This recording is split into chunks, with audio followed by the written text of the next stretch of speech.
I didn't make dessert. Oh, instead, I made some fun. I say things like quality. Finest pork, finest spices. Introducing Wendy's Chicken Cordon Bleu, a boneless breast of chicken ham. During an era when food was not only meant to satisfy hunger but also to please the eyes, convenience was equally important. Most of the foods from the 70s had a touch of everything, perfectly combined and served right on your plate. It certainly makes you nostalgic for the classic food era. That's why we're here with 15 famous recipes from the 1970s that we want back. I'm going to slice the celery sticks into 3 slices. Starting with one of the renowned dishes that originated in the United States, stuffed celery sticks, also known as ants on a log, are a nutritious snack that was extremely popular during the mid-20th century. Who wouldn't want a cool and refreshing, easy-to-make snack on a hot day, with a spread of peanut butter or cream cheese and a fresh, watery celery? During the 1970s, an era focused on prioritizing health and wellness, stuffed celery became a star in the food scene. With celery being low in calories and high in fiber, it was a snack that fit seamlessly into anyone's food schedule. Stuffed celery, featured in the book Catering for Special Occasions with Menus and Recipes by Fannie Merritt Farmer, gained even more popularity as a credible snack that everyone could enjoy without thinking twice. Stuffed celery eventually became one of the most commonly served snacks at parties and gatherings, symbolizing luxury in the 20th century. Although the recipe was no longer popular in the later part of the 20th century and early 2000s, we can certainly bring it back by picking up a couple of celery stalks and some cream cheese on your next trip to the store. And here's the finished Jell-O salad. You've got the 3 ribbons there, and you just dig in. Layer gelatin salad. Who says there's no fun way to enjoy a salad? Here's layer gelatin salad, also known as gelatin or Jell-O salad. A playful twist on the traditional salad, making it an enjoyable option for children without any fuss. Yes, it's killing 2 birds with 1 stone. This recipe was widely featured in various magazines and cookbooks during the mid-20th century. It involves layers of flavored gelatin, fruit, vegetables, and sometimes cream or cheese, something no one could deny after seeing it. It was easy to prepare in large quantity for parties and gatherings, and it certainly would never go to waste, and always be a hit. In 1894, the Knox Company produced the first commercial granulated gelatin, followed by Jell-O just a few years later, which is where the name Jell-O originated. As time would pass, Jell-O salad began to become less elegant, and the era of French cooking took over cookbooks. Unfortunately, Jell-O salad fell out of fashion. Cornbread topped frijoles. A comfort food that fills not only your heart but also your stomach. I'm talking about cornbread topped frijoles. This mouth-watering combination of traditional Mexican and Southwestern American cuisine could also be considered a Tex-Mex fusion. It was one of the most widely home-cooked meals in the 1970s, loved by everyone from kids to adults. Beans and cornbread are inexpensive ingredients that top right into any working-class budget, making cornbread topped frijoles a chart-topping favorite. Its affordability and deliciousness contributed to its popularity during that time. Cornbread crumbs are also used in some poultry stuffings or dressings, as it's called cornbread stuffing, and it's particularly associated with Thanksgiving turkeys. For people who are busy and don't have much time but still want a nutritious meal, cornbread topped frijoles were a go-to option back in the 70s. Beans are a good source of protein and fiber, while cornbread provides carbohydrates and a comforting texture. And together, they make a meal that's both valuable and well-balanced. This week, we will be making a salad of sorts that the whole family will enjoy. Chicken buffet in aspic. Aspic. One of the most popular dinner staples in America, originating from the 19th century French cooking, is meat jelly or aspic. It gained prominence in the 1950s to the 1970s. It's a savory jelly that's made from broth or flavorful meat, chicken, or vegetable stock, then poured into a mold that includes meat, eggs, vegetables, or seafood. It may look like a soup, but it's actually served as a solid block more like a Jell-O block. French cooking became popular and was generally considered elegant in the 1970s, which is when aspic came onto the scene.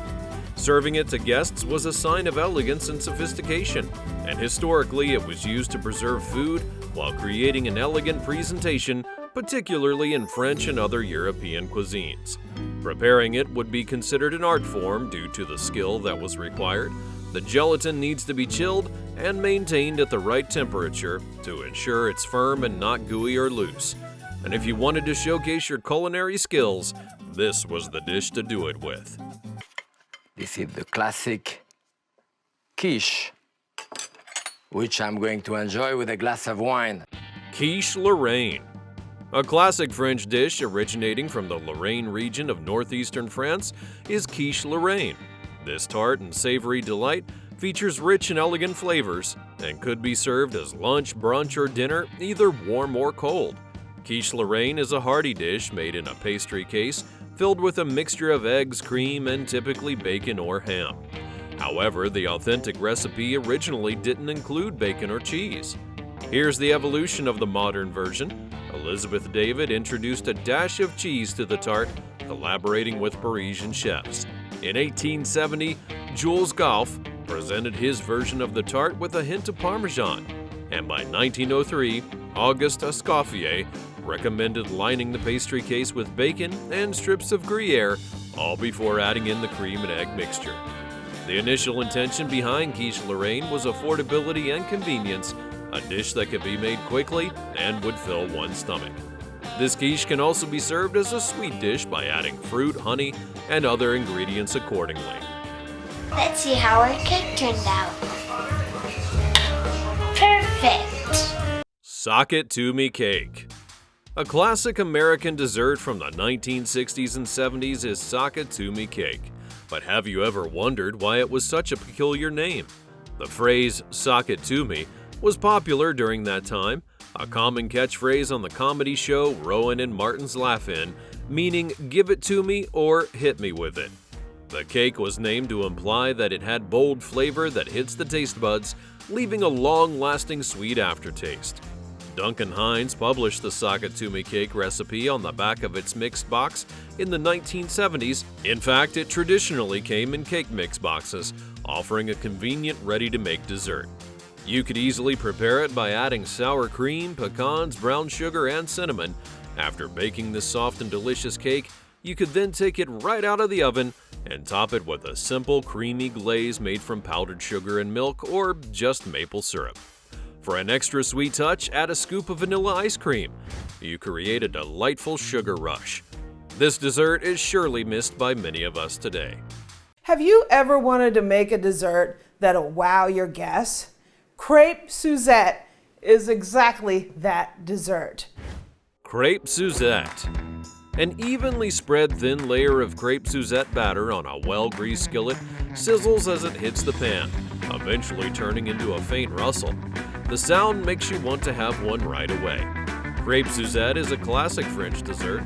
Unlike the usual thick pancakes, this dessert is soft and thin, served with a sauce of caramelized sugar, butter, orange juice, zest, and Grand Marnier or another liquor. Although we know that this dessert is from France, its precise origin remains unknown. Some claim that Crepe Suzette was created by mistake by a 14-year-old assistant waiter in 1895 at a cafe in Monte Carlo. He was preparing a dessert for the future king, whose guests included a French girl named Suzette. This is allegedly only one of the versions, and if the walls could only talk. Crepe Suzette was considered a luxurious dessert back then and widely served in high-end restaurants, which is why it was usually on the expensive side. It generally costed $5 to $15, which in today's money is approximately $30 to $90. Hot canapes. During the rise of cocktail parties, everyone needed a scrumptious appetizer, and hot canapes were one of the best. The word canapé comes from the French word for couch, signifying how the topping sits right on top of the bite-sized hors d'oeuvres. Considering they're often served during cocktail hours, hot canapes are typically salty or spicy. Who wouldn't want to have a good glass of wine with a bite of savory hot canape? Traditionally, they were built on stale bread, although other foods like puff pastry, crackers, and fresh vegetables could be used as the base. These bases are cut into thin slices and then shaped with a cutter or knife into circles, rings, squares, strips, or triangles. Canapes could be created in a variety of forms, depending on one's cuisine and culture. The range of possibilities in making them are endless. Friends are coming for dinner, so I'm cooking beef bourguignon. And the key to a great taste is a great stock. Beef bourguignon. The craze for French cooking in America during the 1970s was the epitome of culinary satisfaction, and beef bourguignon is another classic French dish that originated in the Burgundy region of France. Imagine a peak 70s winter evening with a piping hot beef bourguignon made with beef braised in red wine, along with vegetables and mushrooms. This dish can also be served in formal dining settings, depending on the occasion. As luxurious as it was considered to be, if we trace its origins, we find that the dish's roots are in peasant cuisine from Burgundy, where local beef and wine were staple ingredients. It's quite the contrast to how it was perceived. Beef bourguignon can be served with mashed potatoes or pasta, and some recipes incorporate pearl onions and different kinds of mushrooms, especially button mushrooms, cremini, and portobello. If you want to thank someone for introducing this delight into your life, it would be Julia Child, who played a huge role in featuring such unforgettable meals of the era. Oh, why worry? I just got myself some Stouffer's. They make so many good things. Chicken Devon. Chicken Devon. We've talked about desserts, jellos, and tarts, but we haven't discussed another delicious dish, the casserole. Chicken Devon is a casserole that is perfectly broiled to a golden brown, sizzling that reveals a rich aroma that you could potentially smell from many blocks away.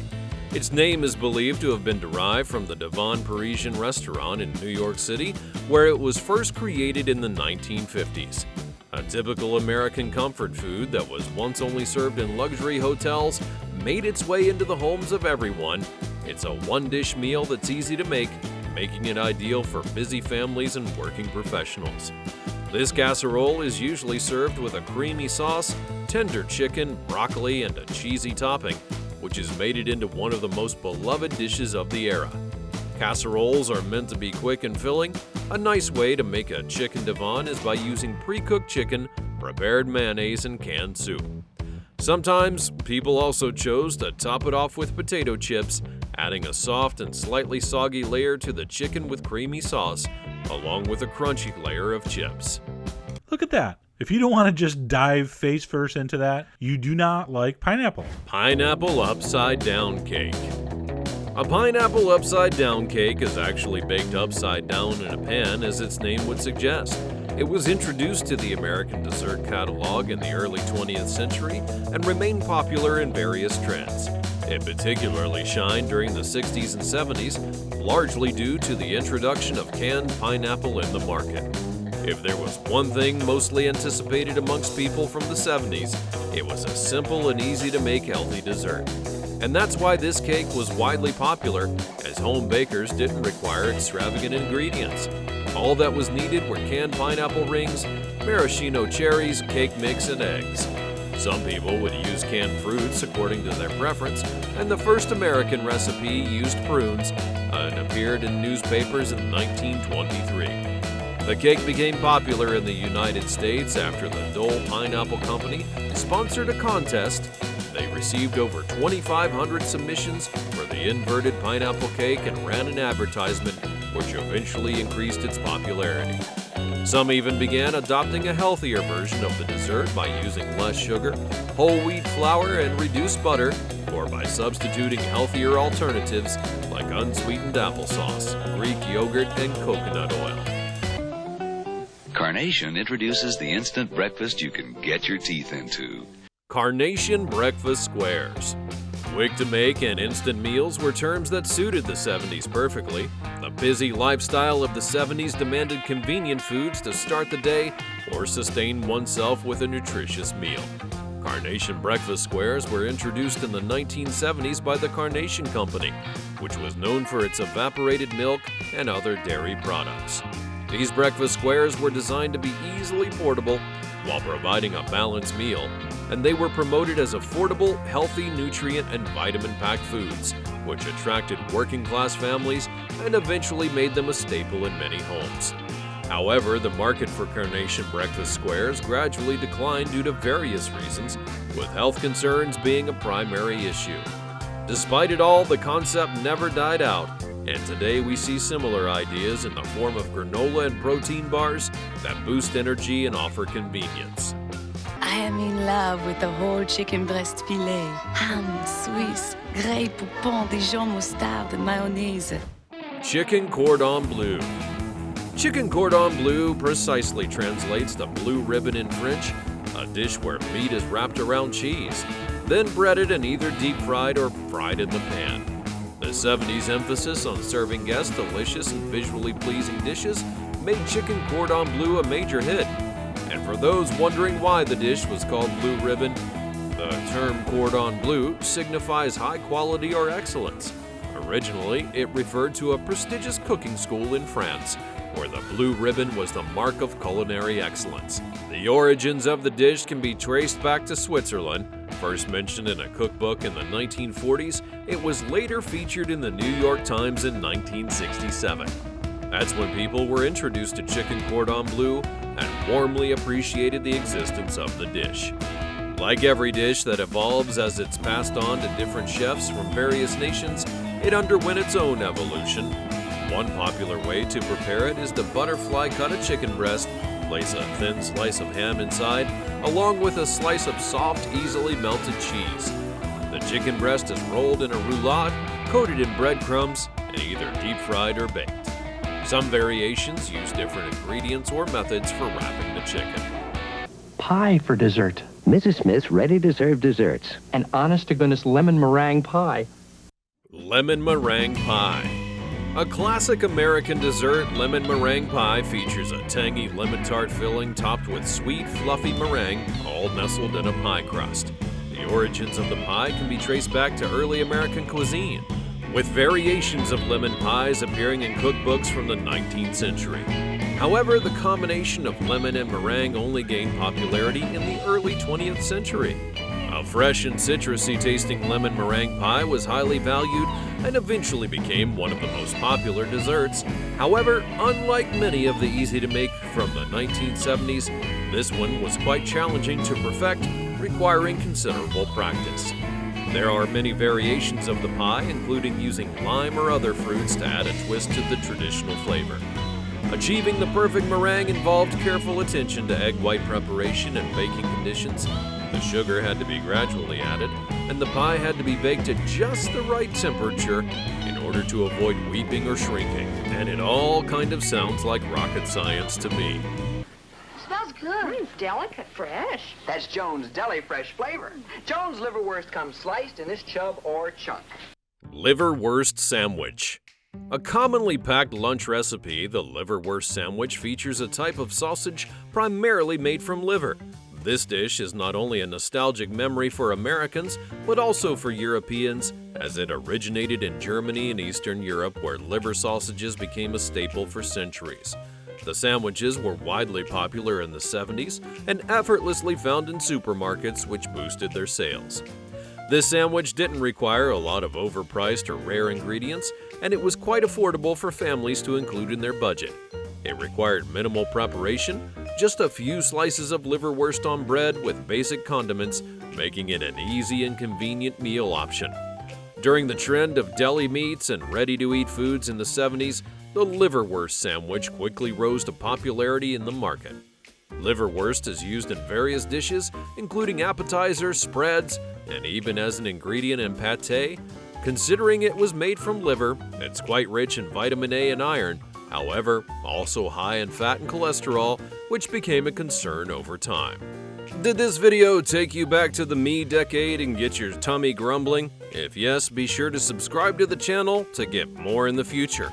And let me know in the comments below what your favorite 70s meal was, and if I missed anything. Thanks for watching, and I'll see you next time.